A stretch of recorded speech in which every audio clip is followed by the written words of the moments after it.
Bikama quand maman Denise na kati maman Denise ndako ya Mokia. Président Mokia soma ndako en 1991. Fâché Christelle. Ouais zolo bawan. Ndana za kitoko mwasi na mobali na ye lula ye. Hein? Yala bisuna Christelle bo. Maman Denise mobali na za député te. Mobali na za sénateur te. Mobali na za ministre te. Aza généraux te motuté. Hein? Abimika président. Tant encore du président, Denise aura moi sa ministre te. Pas mi bon ça ibambong. Aza moi sa député te. Pas ibambong. Aza moi sa sénateur te. Ou bien moi c'est son la première ministre te. Maman Denise a une beauté na depuis poto original. Aïe ko kota original na beauté na ye. Hier ça coquérance na maman Denise, hier maman Denise. Ba wela mobali. Hier maman wana banda bota mazuka mobali kwa Tshisekedi. Mobali boga kwa Tshisekedi atwaita. Tikanga na yebi. Oh, na yebi azwate, na yebi tikanga. Lelo nimi ka kaza boga. Oh, ça c'est boga. Bazui maman Denise, ba telemisi Denise. Maman Denise a été chip, a été mokasi. Ya a été mokasi, ma chabote. Hein? Si ba telemi boy, ba longo président Tshisekedi elongwa. Bazui ka mobali mosu. Ba simi ba le pona bango. Ba ko pona mwana wasi batiki maman Denise. Toi la vérité. Je me pose la question, avec ce genre de comportement, faudra-t-il tobenga bango ba honorable ou ba déshonorable? Déshonorable. Oui bien, élu du peuple. Osala lelo, os honorer. Vous allez homme d'État. Qui voyez la Kounate. Kuna ba dossier de l'État. Mibeko. Hein? On boke zanga son ndengeni. Honorable Christelle. Hein, il ne faut pas destituer. La carte, il y a parlement provincial, à la nationalité. Bana de là, ils sont honorables, Christelle. Façon naïe à Koloba. Quand les basodos au gang la bangona, papa. Hein, ce sont les responsables. Qu'on a eu, il y a des temps naïe, on a donné que vous êtes un ambongo. Hein? Qu'on a eu, il y a des temps naïe, on a donné que vous êtes un ambongo. Hein? Il y a ça coquérance, maman Denise, il y a la maman Denise. Ba wela mobali. Il y a maman wana banda bota mazuka mobali kwa Tshisekedi te. Mobali boga kwa Tshisekedi atwaita. Tikanga na yebi. Oh, na yebi azwate, na yebi tikanga. Lelo nimi ka kaza boga. Oh, mais ça c'est boga. C'est boga.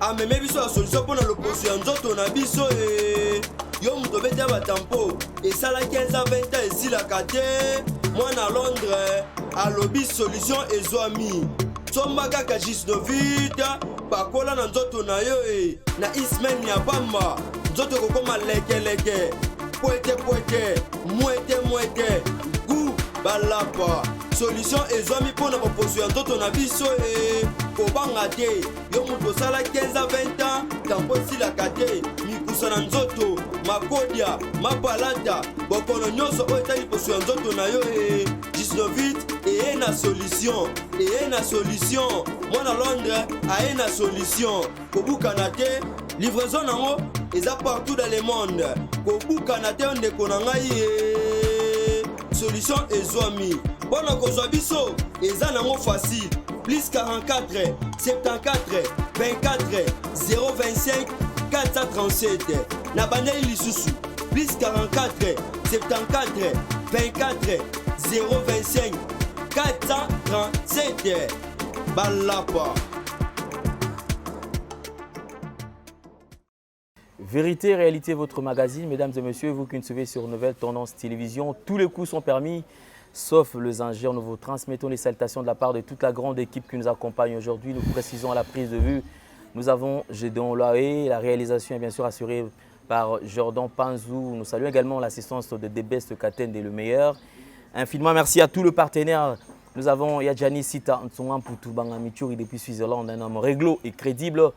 Merci. Après ces moments de douleur, nous pensons à autre chose. Et nous saluons déjà le courage du commandant en chef Blanchard Kadhafi, grand frère propre courage, et ainsi qu'à toute la famille. Merci à Chouchou Natati, la véritablement femme d'affaires. Mesdames et messieurs, la Fondation Dès le cœur de la nation a ouvert toutes ses portes. En tout cas, soyez nombreux. Et vous pouvez nous contacter à travers les numéros qui sont affichés au bas de vos petits écrans. Et si vous avez besoin, vous avez des choses à envoyer à la Fondation, n'hésitez surtout pas à contacter Maman Marie M5 depuis Liège. Maman Victoria Fatou également qui est fidèle et toujours à cette émission.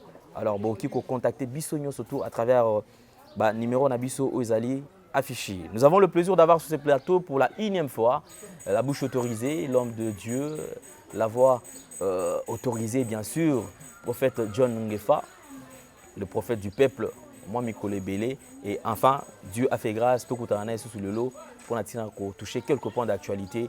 Prophète Ngefa, bonjour et bienvenue. Bonjour, DG Alende Lekolo Apambolayo. Amen. Toujours la vérité et la vérité. Tout le monde ponza mimokonzi. Tata totiki émission maboko na yo. Kolo Pambolayo. Pesa de Kolende les baye les boigna tout n'était pas na yo. Totiki pe Congo démocratique na maboko na yo tout le monde na passe. Maboko na koleza na kati yango po esunga simba ba konzi. Baye ba passe ya peuple. Peuple ye ba pe ba konzi po za bongo. Quel milimo yo so yango to bobo pe ba polo so ezo ko tumisa mboka kelsa de kaoki. Amen. Amen.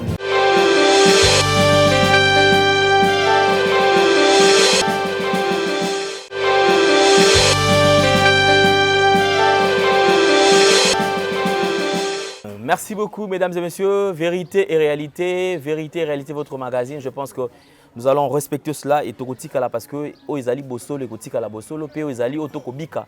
Tokotala yango pe tokomona yango na bosembo kezali oyo tokobika. Prophète Ngefa Losako. Nzambe aleki bango nyonso na nguya. Moto na Nzambe Losako. Nzambe ne mosi mitema ya moto. Prophète Ngefa Losako. Soki Nzambe te eloko kosalema na kati ya mboko ya Kongo te. Mosako Losako. Nzambe ayebi bolumbu ya moto nyonso na roi na yo alendeli. Sans exception. Ayebi mangani ya moto nyonso.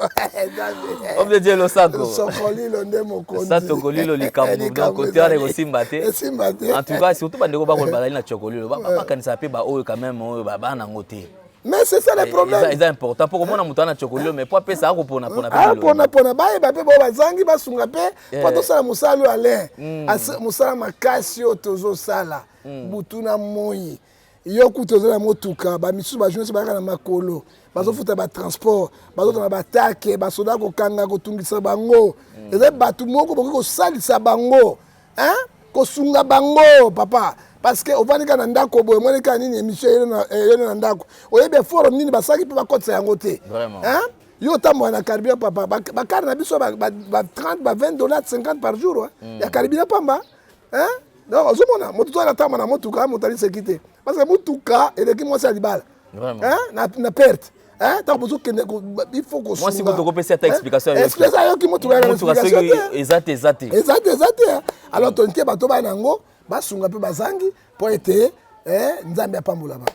Merci beaucoup prophète Ngefa, je crois que nous allons aborder quelques points d'actualité. Mesdames et messieurs, restez branchés, scotchés et si vous n'êtes pas bien abonné, veuillez vous abonner, cela se fait gratuitement d'ailleurs. Vous pouvez permettre aux avoir notification à chaque fois que nous aurons à poster de nouvelles vidéos en temps réel. Prophète Ngefa, la République démocratique du Congo tarde à prendre son décollage.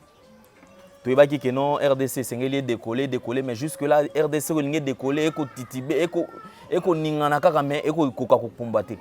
Prophète Ngefa le virage ya suka ya RDC ko traverser. Tant ko tala Congo, makamyo surtout ba promesse ratée. Makamyo surtout ba proposer le robot et simbité. Nini oko milobela, nini eko freiner Congo. Na eko biso eloko liboso boy. Crise munene na Congo. Nalingi ba diaspora nyonso pe mokili bayoka. Crise munene eza na Congo ezali politique te. Crise munene na Congo ezali ba homme de Dieu te. Bango ba koti deuxième partie. Mais crise munene ya Congo zo mona moyen de collecte ezali accord ya Emera. Oyo ba signaki ba Rwandais na ba Burundais na Bugandais 300 km depuis bamboka na bango tina kati ya Congo ekoma ya bango. C'est le coup.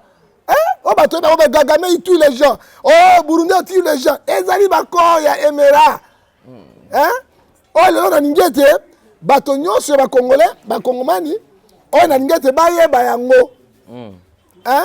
Oh moni Congo ko décoller pour ni accord wana ba bolir yango na noté. Mais en fait, qu'est-ce qui est impossible pour rompre contrat? Ceux qui allaient contrat. Mais c'est comme ça contrat yango ba rompre yango na si Kabila n'a pas pu le faire, je crois que la Nations Unies. Félix pouvait le faire aussi. Et ça la yango dès qu'il y a ça la yango te Congo ne décollera pas. Donc yango n'est pas la base. Oh nyonso zo mona bazo est-ce que mboka nini ba bomaka bato na mboka na bango pe oni alobaka te. Union africaine alobaka te. À cause de l'accord. À cause de Corona, 300 km. Oh, bah signa. Depuis Rwanda, 300 km, bah ben na kati. Si nous sommes na kati, et comme un territoire na bango, qui a signé ça? L'autorisation nani, na likamwa nani, tout on a référendum. Pas tout bolir yango peuple et que les Nations Unies. Ce qui yango koufité, Congo go décoller. Ba imboka to ba dirigeant mboka oyo, okanisi ke bazaki au courant nango te. Baza au courant nango, ils sont capables de le faire.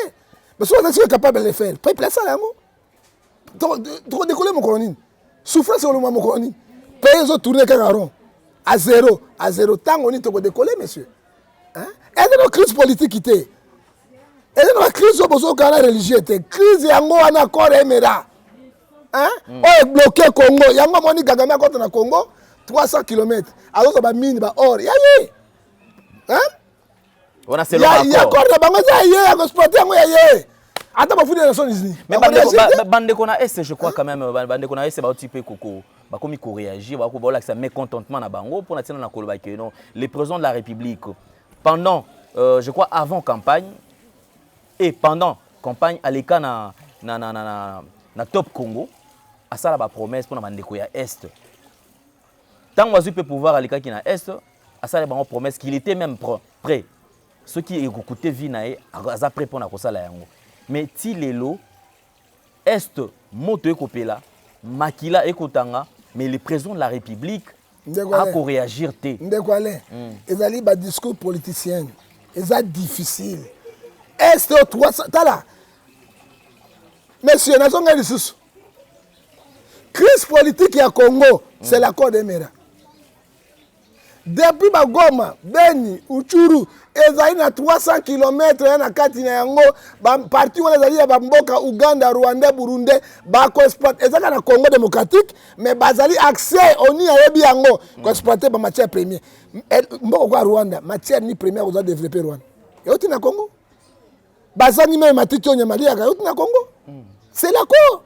Président, après ça qu'il a un discours politicien, non encore on va abolir yango te pour moi ya Congo et copé maté. Mais je pense que déjà prophète Ngefato qui n'a sens wanaté parce qu'en parlant il y a Félix Antoine Tshisekedi, Chilombo, je pense que Ali Moto net auto répéta toujours qu'il a fait la bande de touche pendant plusieurs années. On sous-entend qu'il y a eu souci à peuple. Comment expliquer une fois au pouvoir étant le garant de la nation mais jusque là tout comment on a pensa pratique na makambo etali bituma na kati ya mboka te. Gouverner c'est prévoir. Article 14, Proverbe 14, verset 20 le dit, si les peuples sont dans la joie, hein, c'est la gloire du roi. Si les peuples sont dans la ruine, c'est la misère du roi. Mais le peuple est en ruine, mais ils mangent. Ils ont un salaire. Bah, ils peuvent prêter. Vous comprenez, gouverner c'est prévoir. Hein? Quand on a touché le bel remonté, et là, on ma président Tshisekedi Nini, coalition, alliance. Les trois ennemis d'hier, Jiré. Il y a là, un grand camarade. Pesa le sac. Le sac, prophète. Pesa le sac. Le sac. Nyoka soka longo imposo, à côté de grand poso. Pourquoi dans le Bible? La peste c'est à Congo. Congo, c'est grand diamant. Moi, c'est à Kitoko.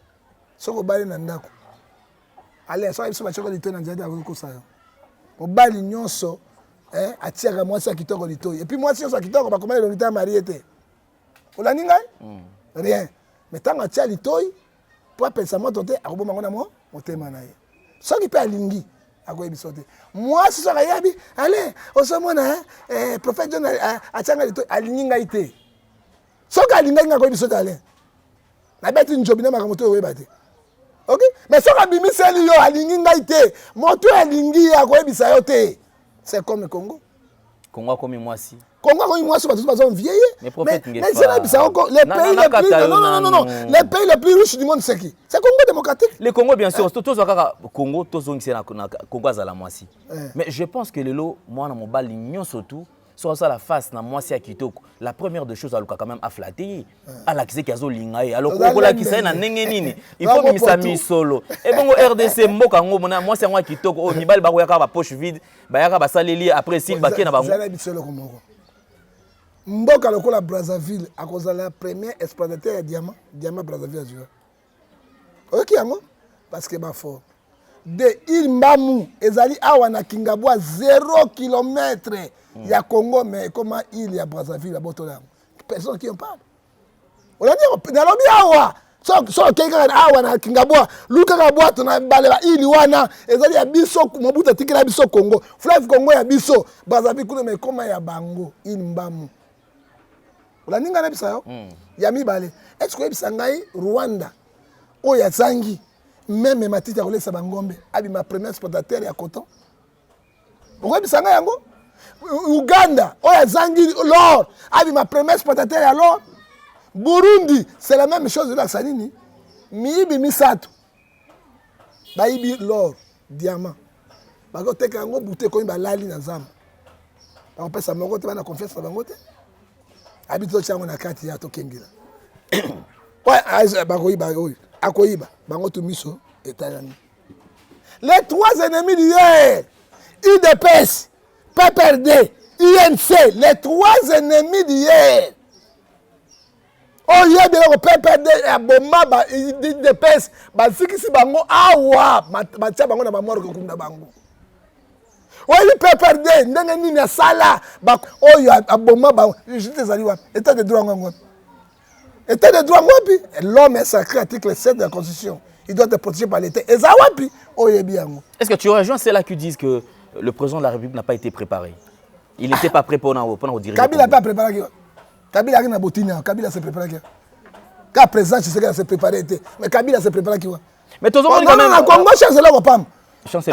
Congo chancelier au PAM eza wapi na mona général bi français te akini ko pika na mukanga na munyata na mubwaka na kacho na michuka mofoka choka na mona bango en suivant na sinza ko papa le banane mais oyebi depuis capitaine na Mobutu il faut ça la cour aussi officier supérieur OK na Canada OK États-Unis Israël bah ça la cour te hein oh bazalia bah généraux bi français d'ailleurs tout comme na bango belé parce que à l'époque de Mobutu attends maître moko de 500 généraux attends maître moko te ozobona ozobisanga okomi na bilone ka Kiswahili siko to junzo atatukabishi yango mona kuma atatukabishi ozobona est-ce que ozo comprendre yango pourquoi mboka etambolaka na justice c'est la justice qui élève une nation après la justice c'est l'armée qui défend monsieur armée zanine il y a qu'à défendre territoire naïe na peuple naïe. Ceux qui armés comme incapables. Attends, un mètre comme la terre, mboka comme Gondwana. République de Gondwana. On a dit un mètre parce qu'on a ngote mboka le la Zambie a dit tout des localités il faut qu'il y ait une négociation. Donc on est en mboka le la Zambie. Na bitumba to kata Zambie te. Ceux qui le logo le bec armé comme fragile. Équipement technique.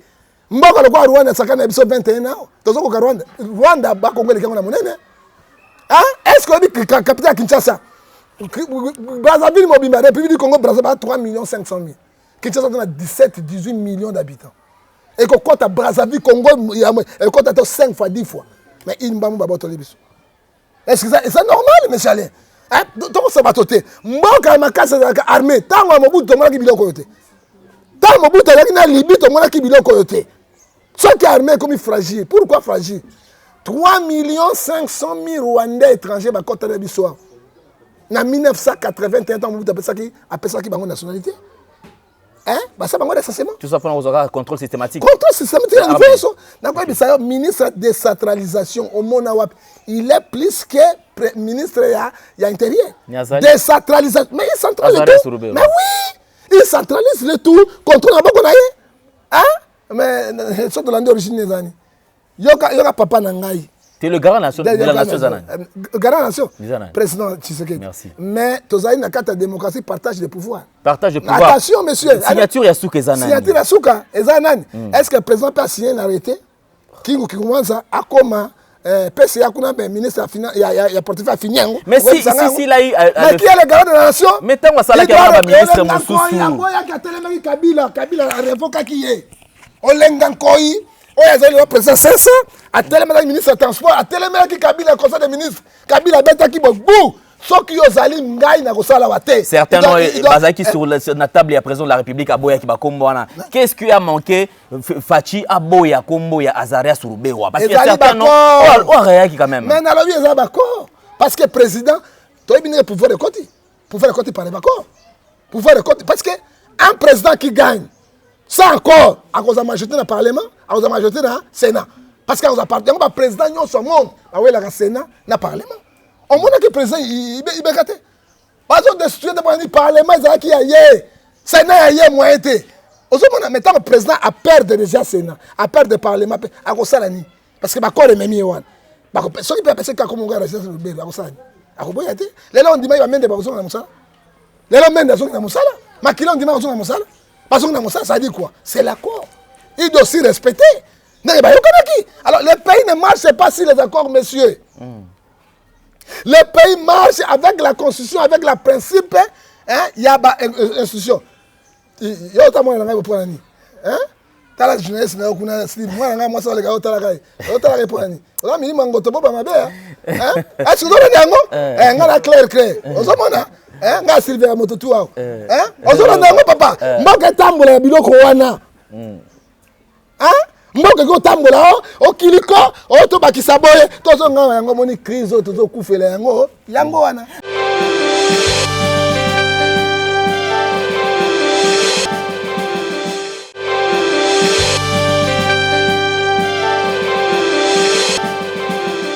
Mais au fait, prophète Ngefa, je pense que Hollande a une déclaration, il y a eu de pèse. Il y a eu de pèse, ce qui étonne d'ailleurs. Ah, il y a coalition, il y a accord. Quand c'est quelque chose qui va dans un point positif, Fachi béton. Mais quand il y a quelque chose qui ne marche pas, tu as exemple, il y a taux d'échange à dollar, tant que bâti. Et ça, les spéculations, ça qui est dollar et qui Fachi béton. Tant que dollar car est zongi au point, n'a pas déclaration na bango balobi que non, c'est Kabila qui bloque. Alors on se pose la question, ceux qui zali ba accord ba ko sala bango mi balé. To zongi na ba ministère. Ceux qui total na ba ministère ba moi quelques ministres ba ko sala ezomona na miso ba tubo. Ceux qui total ba ministre ba pas Kabila. Ba ne konso ba na cash au moment que jusque là bazo titibé rien ne marche. Mais qu'est-ce qui fait quand il y a et le comment qui n'a pas un positif, ba ne ko y des pèse bazo attribuer victoire n'est pas Fachi. Mais ce qui est comme un point positif, c'est Kabila qui bloque les Kabila qui est la main noire. Osez 4-6, mon peuple péri par manque de connaissances. Bazo ebela ko bazo sa débat d'IDPS. IDPS c'est boye baboy. IDPS Cash INC FCC na 2023 pour rendre compte na peuple congolais. Pourquoi? C'est binondé bomemi mboka. Donc moni papa politique batu bakotanga na loyenge et surtout accord batika ko consulter peuple yokana no bakotanga na loyenge bazo bakosa analyse pendate quand quelqu'un taque Kabila FCC taque Tshisekedi quand il taque Tshisekedi taque Kabila il taque NC parce que ce sont les gens qui ont le pouvoir moto bakotaka ndezali INC non bakotaka ndezali Fayulu babenga nini Lamuka na ba MNC po bango bazali na carte politique wana te mais eloko bazo la binga mo potu simo potu dollar équité Fachi Beto, 14 000. 2 jours, 21 000. Rien, personne qui en parle. C'est que dans Nimboa, Simboa. Tu vois, Kabila Kabila ne dirige pas le pays seul. Kabila ne dirige pas le pays. Il n'est pas chef de l'État. Il est chef d'État honoré. Il est président parti, il y a plateforme. Mais le président en fonction, c'est Tshisekedi Tshilombo. avec son gouvernement, ils ont dit majorité. Hein? Dans le cadre de la FCC, ils ont dit coalition. Réussite. Ils ont dit son échec. Ils ont dit son missat. Ceux qui ont battu. Alors, bateau mingi, batanga, batibiko tanga mingi, te bazonga, na bouchima ko luka diamé pas ko chance. Parce qu'il faut qu'il y ait au Coran. Au moment quand quelqu'un, mukuna yoti. Quand mukuna take Tshisekedi Kabila. Mukuna, to bale ko bana mukuna. Mais ngana sa mission bi mukuna zo bale ko so salate. Quand tu attaques Kabila, il faut attaquer Tshisekedi. Ils ont attaqué Pierre, Otiki Paul. Mais ils ont attaqué Paul. Maître de Bangazani. Jésus. Parce que même Tshisekedi a compte à Kuna, a compte par la coalition, par l'alliance, a mani de l'université. Alors, c'est la bureaucratie, la monnaie, c'est la même chose. On est au Congo. Hein, monsieur? Alors, ton père, si tu veux qu'on a tika aux yeux, ben l'autre côté. La couche à l'autre côté. La couche à l'autre hein? Parce que c'est l'autre les là, ça va venir. Vous voulez? Toujours c'est là où il y a la macalo que tu as. Non, ok, ok. Attends, alors qui va tout alors qui va tout il y a une église qui est bimi. Atika ko shina bato bina vanda kuna zo regretter. Pour l'art et bima qui on a le premier jour. Hein? Mongo et bima ko va passer. Est-ce que ne les gars, il peut ça là qui ça. Papa, il monta diriger moko, va diriger comme zombie et comme il passe. Ozomona, les l'homme kuna ça. Parce que pourquoi le président a intervenu? Parce que c'est l'alliance. Et moi, je t'informe aujourd'hui, on a appelé Moukouna plus de 3 fois la présidence. Ils ont informé les lots. Tika Likambozo Sal. Tika Kabila. On a présidence n'est pas ici. La présidence, c'est Moukouna plus de 3 fois. Tant que la présidence a consulaté, il y a bien le coup. Il y a Tika Likambozo Sal. Au moins, la justice aux alliés, ils ont alternance. Bon, moi, l'élection, bon, moi, je suis Bengani, na bangote comme nani. Marc Kabunda, amati punda te. Amati punda, moi, je hein? Oh, pour faire les agréments lengi boye, azara sur le réseau sekai. Bon, moi, je suis hein? Au moment, baye belo comme ça. Les hommes qui nous ont il dépêche à zo belo comme ça là. Mais ce que nous disons ceci. Ata alliance c'est un bloqué mbok. Président bon alliance. Ata la majorité populaire. Soit qu'à une majorité parlementaire, mais majorité populaire et l'équipe majorité parlementaire. Tala le Mali, majorité populaire et quoi cité président Kangami. C'est ça le problème. Dès que il dépasse, président Kangama na batouana, soit que tu as des coups d'état constitutionnel, coup d'état militaire, et ça mina Burkina Faso, tu remontes à l'Ikamousou avant 2023. Je t'assure, il est candidat qui t'a Colombo. Il a aussi sa mandat nanga andima kite bomoni yango humilié arrêté par les militaires humilié par armée parce que armée quand même ba général bazali ba ko pese mo valeur moko au président na biso to penser bon mais masu ba penser na litoko hein ba penser na litoko pe ba tchama sabiyo au sakana na biso au moni yango c'est peuple osomona dès que président na battu de pèse ba ko tika ki fanatisme. Hein? Qui fanatisme on les pays et mais moto ya bomba mi avec kibino maïd. Hein? Parce que préparer là comme sous en septembre papa. En septembre c'est que ba dossier so parlementaire zo fungwama. Mais j'ai l'impression que cache ça na kati ya distraction parce que FC ça apparemment ba ko bonga maka malé. FC ça na kuta chagara ça mais cache il y a rien. Il y a rien distraction. Il y a pas de réunion, pas de réunion distraction ka fati beton ba ko ça fati. Ba ko ça fati beton ba ko tambola.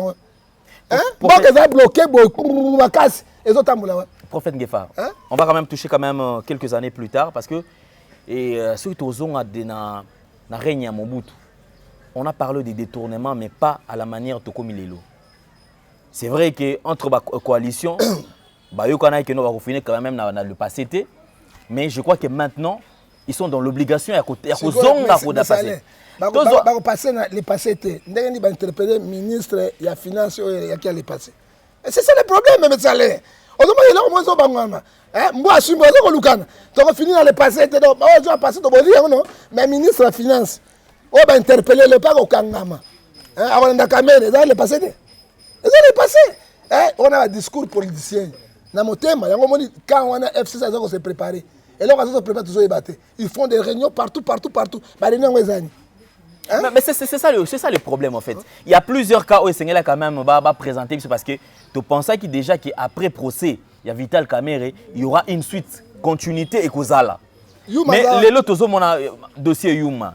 Ezawana, Tozi Matata Pono, Tozi Mende, Tozi Muzitu, azali Musutu wana kata bango nyonso tu wana on n'en parle pas. Bah donc ça mbongo l'état bazo le bateau obi état de droit ngo te état de Gondwana Gondwana so état de droit moto kwa Kimbuta jamais on a une minute libanda hein c'est que Lorenzo a fait en Angola, c'est que le président Lorenzo il a fait en Angola. Angola devait être quitté mbongo za quitté mais ba milliards que beaucoup bateau Lorenzo ABC vient non pour l'intérêt des Angolais vient na kosimbote bima nazo nyata bango anyati bango tous les millions de milliards ils ont en Angola tala ne ba to Angola le ta stabilité Angola par rapport na biso c'est ce que le Gambongo président le Gambongo ba to ba détourner mbongo bazali awa ba bimite ba bana ba procès mo ba justice internationale tu ba miki ba nyati bango bazao ara Kabila le père a fait ça akanga bemba salon awa muka bakanga nzemba awa hein ba sanda mbongo dès que tu sais que tu sango alati yango na kobata alliance na ye papa mboka ezoke na mopotu oto bengi pays de toibo hein oto bengi de ngotobobu pelengendu poloso aboti solo isola boti peketele ipeketa beni amemi mokbolea amemi suna frondondo juste dit même on ça frondondo hein mabina diable on to bina mabina diable papa frondondo hein tozo ebate tozo kende wapi mboka très beau tozo ebate position mboka to ebakati. Est-ce que pensez-vous que la coalition, en parlant de la coalition entre FCC et Nakash et qui soit apporter sous quelque chose il y a malamu pour la RDC? Non ba comme benemi giré na reporter sur le moment makasite benemi giré bien que bao kabonate bao kabonate to mona kata tu sais nga fournir bango na justice ba bimisi résultat de l'élection pour mona ki yango ba bimisi ba résultat de l'élection hein alors résultat ko kala ngoto ba pepe zolo ba bino bolo ba quitter le coup ya solo mais bo bimisa na dandene yango moni Bernard Mwamba Kimi hein na pression FCC pas destituer président Félix Tshisekedi a boy nde ya Kimi hein ba komaki na ba internet tout ba résultat yango biso to bito boy ba résultat na bino tango peuple lo baka boyoka kité to kenete na suka hein o ba benga ngo nini mbwa swimbwa ozomona coalition na bango et ko apporter eloko moko na Congo te ezali souffrance. Je reviens à ma question. C'est la politique de Lissouba et Sassou. Lissouba était civil, élu président de la République. Sassou était militaire, général d'armée, et Akoyaki. Lissouba était resté à la capitale congolaise, Brazzaville. Et Sassou était replié à Oyo, hein, à peu près 120 km à Brazzaville. Tant que Bakende qui kuna, mon temps provoque qui monte Zaginen. Et Zagin Lissouba. Hein? Et Lissouba oubliait qu'il était civil. Tous les généraux, et c'était le général Sassou, tant que Basaka affrontement, et Soukakini. Hein? Tant que Basaka affrontement, et Soukakini, Lissouba, Akima Keneko Koufa, a bossé même soulier. Akima soulier bon, c'est là que ils ont préparé le Congo démocratique yango parce que koyoka motonyoso bazo teleme fati motonyoso azo sa ninga lingi so nga loba toyebi mais pour le moment motona signataire so fati a tellement ko mobali peuple a simanaye pour a délivrer mboko yo na baguna. Merci beaucoup, prophète Ngefa. Je crois que il est toujours important parce que tout le belapé m'a ramené déranger le peuple congolais parce que tant que toi ben abisso pour na tina ko le bama mesali ba frais pour na futa test pour na Covid-19 il faut que le bela yango. Tozomona tozo exemple musikate Rwanda kaka ya mukie. Kozwa peuple na bango en charge. Mais congolais a collé là $50 au babakisi les sous pour na test et commis ebelé. Kolongo $50 ya kotoyo go pass et paye et comme il pesé déjà na mboka awa en Afrique surtout bima RDC lelo na ba déplacement ezali pays où ezali ba avion ezo coûter cher voyager à avion kaka na ko tourner na kati ya RDC oh lobanini balingi congolais te mais mbongo yo mesa pesaki 149 millions de dollars pour la Covid 35 millions 49 millions de dollars pour la Covid mais quand on a ba contrôler wana namonaki mboko ya pelengendu bato ya Covid-19 impayé mais ministre de la santé il a des millions en lui qui par riposte c'est manifeste qui honte et ministre sans même honte il passe à la télévision à bientôt vous serez payé quel pays Gondwana et pourtant mbongo yo mais ça paye ça qui est belé ya on va to ya mortalité to ya ba Covid hein. Mais je pense qu'il y a des inspecteurs qui Comment expliquer que Batu au basa la équipe à riposte va foutre maté. des gens exposés, au bazar exposé, ça a 4 mois, bafuta maraki. Moni mboko yo, est unique pays au monde. La douane le plus coûteuse du monde, c'est Congo démocratique. Et là, on va faire exonération à Bana Congo. Bazouango pour finir, biloko badini otika ba Libanais, banani, mbongo to qui n'est pas yamboka na bango. Est-ce que c'est normal? Les plus coûteux, les loba du scanner ba tiango na douane. Si on a conteneur, il faut checker biloko tout na kati. Alors bateau so ba okima et comme à la pointe noire. Oso komona. Alors eloko tuni yango, eloko moko et comme il a $30 avant voyager pour un test air coffee. Gros pass c'est $60. Si quoi mboka nini ba facture mataka ko mataboy et gouvernement ezali na pouvoir ezolo beloko moko te. Ba yebi peuple été avantage à peuple za moko te. Bazo nyoko la peuple kako et puis to comme na 2023 ba voter soubi non. Pas bon ba kiss la domination. Bon li ba fufu e pola ba mamade sur e pola. Baza sur na base e pola na base yango ba bolole. Base électorale na baza sur nango. Base électorale bango mo ba benzine. Hein? Il dépêche à déclarer mbana ba tsango na misala. Ba misala ba koti yango. Hein? 2023 béton. Hein? Oya kamera muibi penya mabe na prison bakangi ye azo ba changer ba bilona ko changer. Yo mona mboka ba miibi bo. Hein? Ba changer ba bio.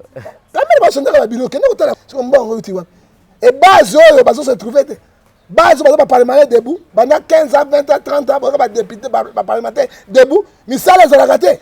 Base wapi lobi na di moi c'est moi la communication nabi. So ba saka na ngai ba base électorale. Na ngai za na bushima ba ko wolola ye. Mais tala no mboka ya mopotu na mopotu oyo tambola kati nyango. Nous disons hein atata kabila ngazaka ngalo ba peli kamango ya groupe passion oyo ya ba Covid-19 ote papa. Mbongo ebele ba koti na mboka. Bongo ba sous peuple congolais. Ba ba $50 pour la test. Ngana na thermomètre wana papa na sango fele. Hein oyo mboka mopotu bwendenge. Hein tango ni Congo to ko sepela na mboko ya biso ta mibeko ya pamba. Mais d'après yo mbongo ki wapi? Hein en parlant mbongo ebele koti. Ceux qui mbongo wana ezo futa bato. Et kei na ba poche ya bato na banque centrale disons, il n'y a pas de réserve monétaire exacte. Et la poche na bango. Mais cabinet président de la République bakena tiko simba na réserve. Mais réserve exacte ba simba parce que no kabila tika ki surtout kende ki za zéro. Yango $1 siko franc congolais la stabilité ko zala te. Mais ba mbongo ce côté okai ko sala quelque chose. Et na ba poche ya bato. Yo mona partout dans le monde. 1 million, 2 millions de dollars. Mon tuba peut s'en aller à 4 hôtels. Au monde en Europe, il y a 4 hôtels. Alors, tu as 5 millions. 5 millions de dollars. Paye compensation, il y a 4 hôtels. Il y a un monde en Europe. Et ça, les marques, il y a des transactions bancaires, il y a des cartes. Non, boy. Il y a pas de 2000 euros. Aujourd'hui, il y a une police qui est suspect. Où est-ce que tu as eu l'argent? Pour ça, il y a 1500 euros. Il y a aussi 2000 euros. On joue en Europe. 30 000 euros, je joue en Europe. Il y a un monde en Bokani. Il y a un Boko à Gondwana. Hein? C'est grave, hein? C'est grave. C'est grave. Mais je crois quand même, prophète Ngefa, tout la image, ça crée quand même une honte pour Bandeko Bakomi bien élu du peuple. Bandeko Bakolo Bana Kombo ya peuple. Et je me pose la question, avec ce genre de comportement, faudra-t-il tout bien honorable ou déshonorable? Déshonorable. Oui bien, élu du peuple. Aux alalelo, aux honorés. Vous allez homme d'État. Vous avez une façon de quand tu parles. Même le langage. Langage, quand tu parles. On t'a senti que vous êtes véritable honorable. Vous êtes honorable, il y a des bandits. Ouais, ouais, bah, contre la députée, puis bah, ça compte. Hein? Bah, péché, bah, contre. Bah, dans le silence, bah, contre la députée. Là, tu es solo. Hein? Parce qu'un honorable français, au moins la bêtise, même un honorable député national brazzavillois, ça, il bosse au bien, on sent que vous avez des politiciens. Non, il y a des choses, il y en a maillot. Façon qu'on lobby la bango, ndenge bango, éducation, ni bango, qui voyait dans la kunate, qu'on a un dossier de l'État, mi beko. Je pense que vous avez suivi les images quand même, il y a Honorable Christelle. Réaction alors. Honorable Christelle, il ne faut pas destituer. La carte, il y a Parlement provincial, à la nationalité. Va lever immunité parlementaire. Va lever, pourquoi? Tous les mboka ya Gondwanate, République de Gondwanate. Pour le bien mboka toiboyi, c'est quoi ça? Mboka toiboyi. Parce que motu c'est son ganga. Nako bisa honorable Christelle bo. Bana de là honorable ta Christelle. Façon na ya koloba. Quand même, basodo zo kangela bango, papa. Hein, ce sont les responsables. Bana basi lokola yo. Yo za mwasi, yo za mobali, yo za bien mwasi lokola yo. Ozo kangela bango lokola bana na yo. Basoda mosusu esprit mabe Robert Masasi. Arrondiment ma bomi hein. Soda bon, soda ba soda bon moto. Nicolas Sonny. Attention, c'est de façon. Le kama quand c'est maman Denise na quand maman Denise ndako ya Mokia. Président Mokia so mandako na 1991. Tanga ba café na ye. Et ndako lelo te na tanga marché Mobutu. Kabila ye nani Mokia biduka eluka makambo. Allez, andonga na Kabila ba boto na Mokia mandako nyonso. Tu sais que daï samba. Alors donc c'est ndako nga ye. Ya tata na ye. Wa zo mikuza to na mbongo. Hein? Papa, oyebi hein, nzambe succès là comme liwa. Ata batonga musée, ezaka 1 mètre na sema bene. Biso tuko na cercueil moko. Toza ego. Nana bimana kaleson.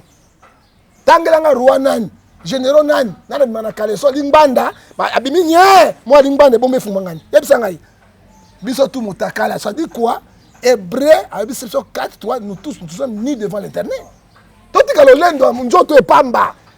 Quand tu dis que tu es milliardaire, tu es millionnaire, tu es un bon. Hein? Façon Christelle. Ouais, Zolo Bawan. Ndana ça qui toque moi, c'est un bail na lula. Hein? Azo finga première dame, au monde wap. Hein? Azo la kisanini, les longini à ma béwana. Christelle, l'équipe, moi, c'est un président qui toque. À l'équipe, maman Denise. Hein? Yana bisuna Christelle boy. Maman Denise mobile nazara député té. Mobile nazara sénateur té. Mobile nazara ministre té. Azara généraux té et motuté. Hein? Abimika président. Tant encore du président, Denise azara moi sa ministre té. Pas mi bon ça ibambon. Azara moi c'est député té. Pas ibambon. Azara moi c'est sénateur té. Ou bien moi c'est songo la première ministre té. Maman Denise a été na beauté na depuis poto original. Aïko konta original na beauté na yé. Ashindaka beauté te papa keba na beauté ato cheba mbunzo soka mabe au moins nga ko sakanate ba bido ba tchaka basi yo kasi so ko sakanate papa hein yo ma basi mosusu mo tika tabo soka tebo akomoka ngulu masa telo hein ko sakanate papa hein ozomona ya ko finga mwasi ya président na audace ya nini na équipe ya ki ko déguerper wa mo est-ce que yazalaki te ndako ya moki ya ngoika chanate hein Sakala ba beauté mosusu. Mais Ngoïka Sanji a réagi au pays. Ngoïka Sanji a télémé quand même justice. Il a télémé ton congrès. C'était un moi la motion. Hein? Tu as télémé nan. Il y a ça coquérien sena maman Denise. Il y a maman Denise ni. Ba wela mobile. Il y a maman wana banda bota mazope mobile kwa Tshisekedi te. Mobile boga kwa Tshisekedi azwa te. Tikanga na yebi. Oh. Na yebi azwa te. Na yebi tikanga. Lelo nimi avec Azaboga. Oh mais ça boga. Ça boga. La président parti dans la boga. Alors tikanga. Tikanga parce que touché parce que dans la petite mobile maman benga kenan. Papa non. Mais moi c'est pas benga. Maman non. Mais il faut appeler ça respect na maman wana. Ya ba maman livre. Tant Kabila qui na pouvoir, ya qui yé ngoika changement na wana. Akona ba maman livre. Il faut t'avouer et ta moitié pas. Non, non, pardonnez, non, noté. Après, non, ndenge wana papa. Yoka. Et puis, il y a un film de maman Denise Tolobi Boué. Bible, ABC, biso papa, Alain. Matthieu 5, verset 22. Moto, il y a un film de maman Zoba Yapam. Bible, il faut mériter punition. Pe boloko.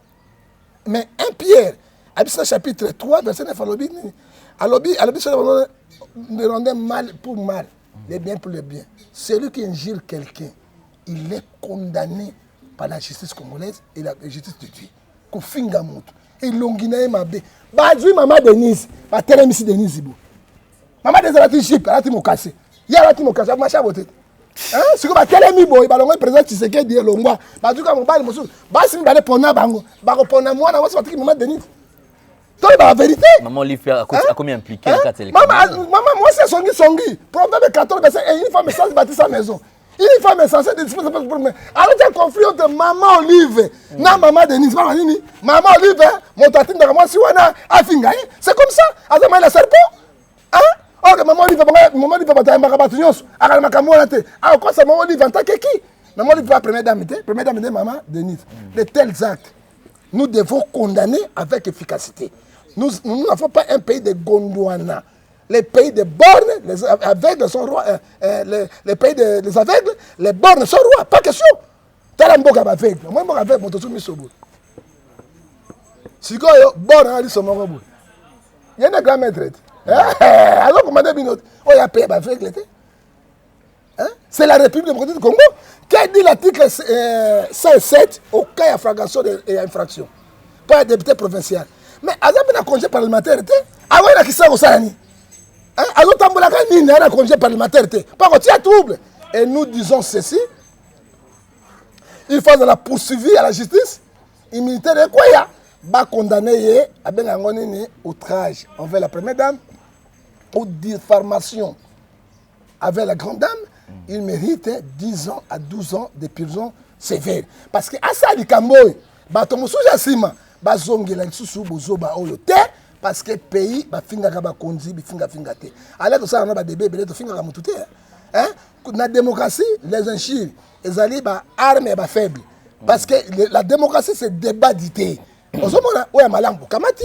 on a bebo kamati ngoy kasha ni lelo azo condamner justice congolaise effectivement il n'a jamais été notifié il n'a jamais ko samba na moki a pété tango babotola ki bandako na Kabila hein pona moki akumisa justice wana tango état de droit bandi ko samba sana ngo asali suku ngo o su pelengende za isute hein motokola yé à telle justice congolaise il faut procureur il faut poursuivre ngoy kasha il doit le poursuivre parce que ça fait diffamation contre la justice congolaise. Article 220 de la Constitution dit le pouvoir judiciaire, c'est indépendant.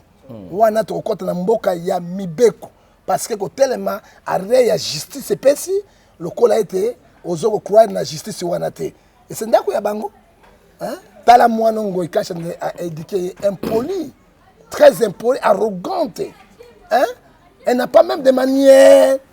Député ngo ndenge ni ya pondu na loso hein député ngo ya nini hein ya mikoso ya ngulu ya député ngo ndenge ni ya pelengeni toi quoi nous le peuple congolais to telemeli yango monsieur Alain nous condamnons ça avec efficacité avec la force que la justice fait son travail. Merci beaucoup. Alors nous sommes arrivés pratiquement à la fin de cette émission. Je crois que la toute dernière préoccupation Prophète Ngefa, je crois que Kabila a été modèle hier. Quelqu'un à applaudir, à encourager, et prêt à partager, prêt à aider les Congo. Oh. Aujourd'hui, on lui tourne le dos. Wana Ndeko Basile. Mais Basile, ce sont des moutons noirs. Pas Basile, pas des moutons noirs, ce sont pas des bons politiciens. Là, Ndeko Basile n'a pas sa confiance. Il y a voté, on a un fronté, député national. Même député, mon sous-sol, il y a sous-souté. Dans le conseil, on a pas ça au bout. Ça, on a opposé à l'opposition. So on a pouvoir tika na pouvoir traître à Soukaramabe lelo alobi lelo Kabila modèle exemplaire so ko bi Kabila moso lelo nini oboy Kabila ozonge pa ya Tshisekedi hein il de pèse bozoyer c'est un mouton noir alors Kadiba nommé PCA PDG okokwa lololo Congo efungoli miso na bango tanga ombrouiller bato ezate OK lobi ozako poser Kabila makasi te tant Kabila nommé yo obete déjà lelo lelo siko Kabila olemboka Kabila tetete namba kosambisa bino nzambe kosambisa bino alors moi je suis prophète du peuple batoko Basile na batie ba député na bango candidature ba voter bango ata mutu moko te ce sont les traites de la République soki mboke comme lelo kaobo ba Basile ba participer na. Merci beaucoup Prophète Ngefa. En tout cas nous touchons pratiquement à la fin de cette émission. Quelques personnes à remercier Ali parce que la personne mbote kaka na maman nanga le ki ba science na kitoko maman et doxy ba tondoko na Genève. Na pesi mbote na papa na ngai Ngefa Barthélemy Galaïkebi kwa komba congolais Galaïkebi kati ya Asia Bogar roi de Borsalino na kati ya Genève ndamba pambola Papi Ngefa roi de la SAP na kati ya Zurich ndamba pambola yo to pesi pensu mbote na Guillaume Eloni ntula mwisi vimba prospérité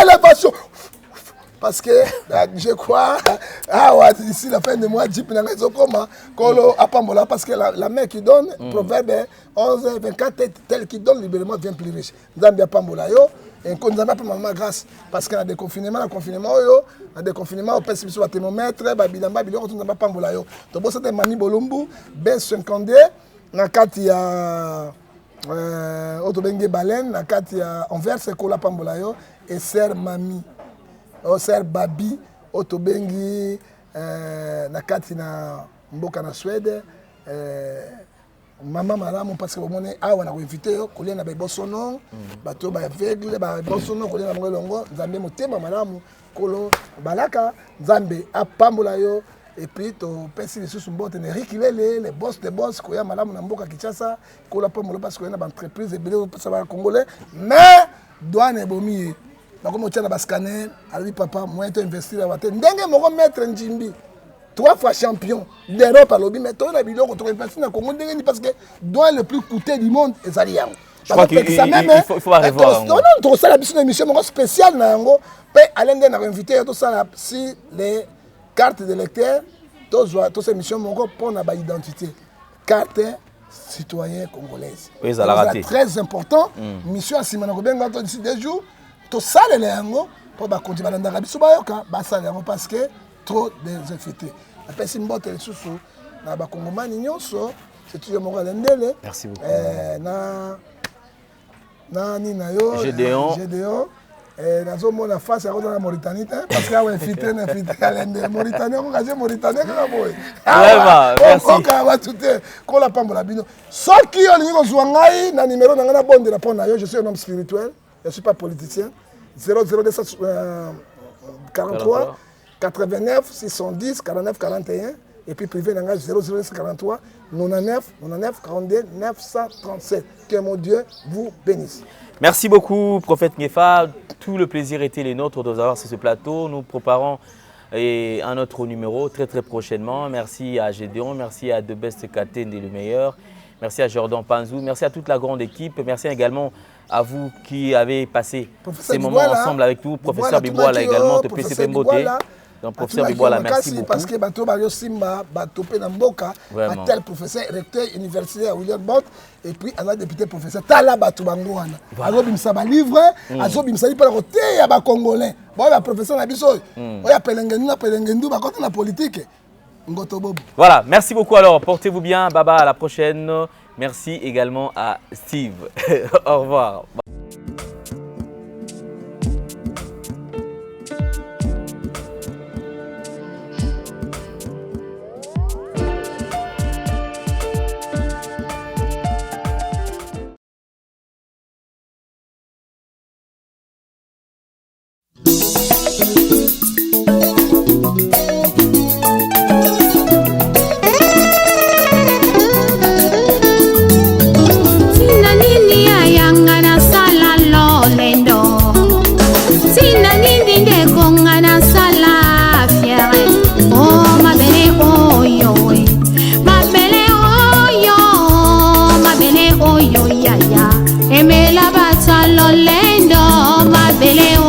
Papa, aimez la baroye, oh ma belle, oh yo pangi, aimez la bapresta, na banganga kisi, zote ko la nango, zote ko bima bakusu, zote ko zonga ma belle, loko pamba.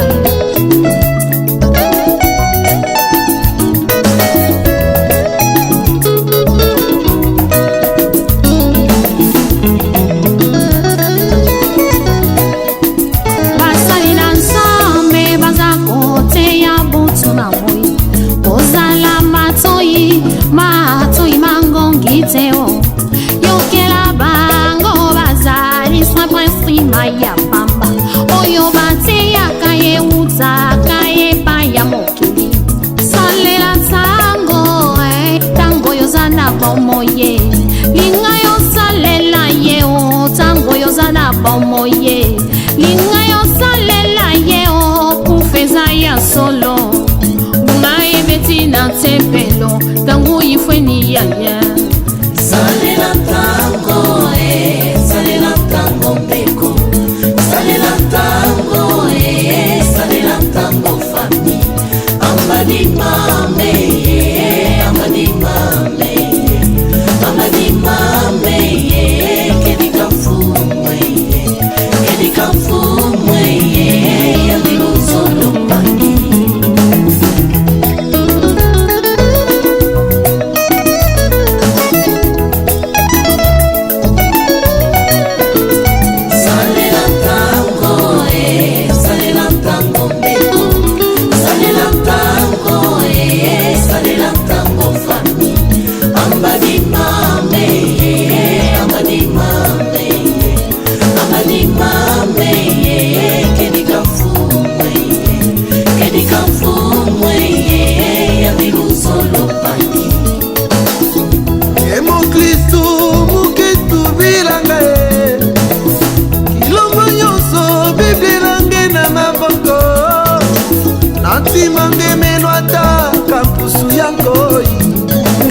dila ngeta dila na kilumbu ya suka zina na ngai kelebe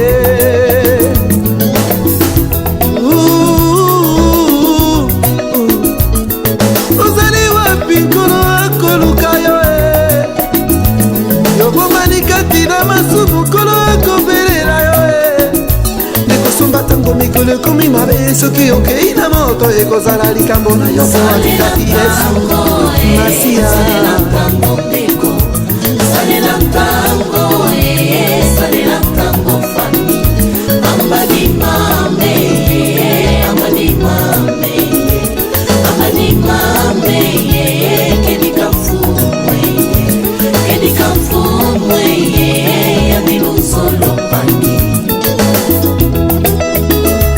mboka na mboka tozoyoka basango butu na moi tozomona makambo kolo alakaki ye eza kokokisama ye.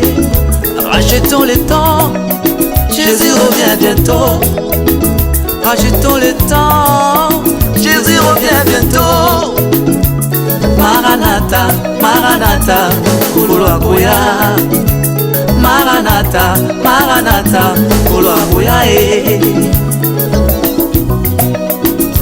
Salela tango e, salela tango beko.